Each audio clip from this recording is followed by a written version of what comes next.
ஞானவாபி விவகாரத்தில் வாரணாசி நீதிமன்ற உத்தரவுக்கு தடை விதிக்க முடியாது என மசூதி கமிட்டியின் மனுவை தள்ளுபடி செய்திருக்கிறது அலகாபாத் நீதிமன்றம்.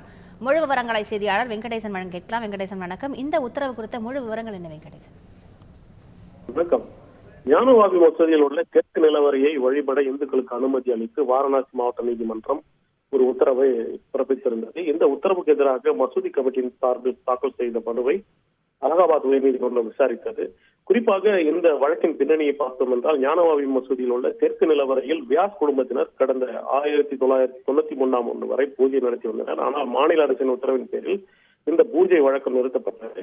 இதனிடையே இது தொடர்பான மனுவை விசாரித்த மாவட்ட நீதிமன்றம் ஞானவாபி மசூதியில் உள்ள தெற்கு நிலவரையை வழிபட இந்துக்களுக்கு அனுமதி வழங்கியதுடன் ஸ்ரீ காசி விஸ்வநாதர் ஆலய அறக்கட்டளையின் சார்பில் நியமிக்கப்படும் பூஜாரி இந்த பூஜைகளை செய்யவும் கடந்த ஜனவரி 31 உத்தரவிட்டது.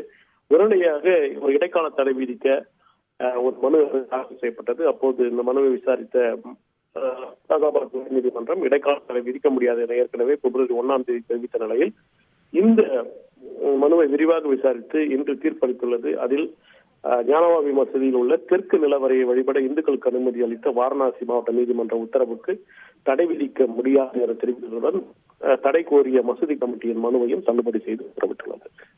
முழு விவரங்களுக்கு நன்றி வெங்கடேசன்.